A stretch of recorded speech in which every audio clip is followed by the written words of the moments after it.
Сәлем достар, асқабақ қосылған пирог дайындайтын боламыз. Өте жұмсақ, дәмді болып шығады.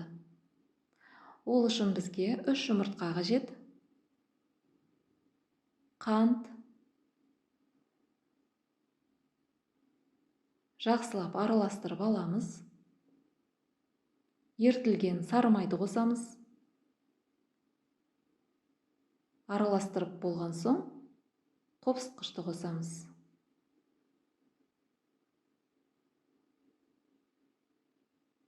Оның артынша ұнды да қосамыз.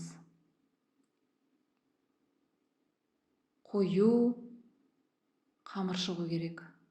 Осындай түрде. Одан кейін асқабағымызды дайындаймыз. Асқабақты үккіштің майдасынан өткізу керек. Жақсылап өткізіп аламыз. Сосын дайын тұрған қамырға қосамыз. Енді барлығын араластырып, дайындап қойған формамызға құямыз. Мультиваркада 30-40 минуттай піседі.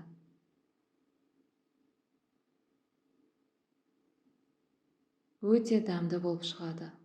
Дайындап көріңіздер. Рахмет.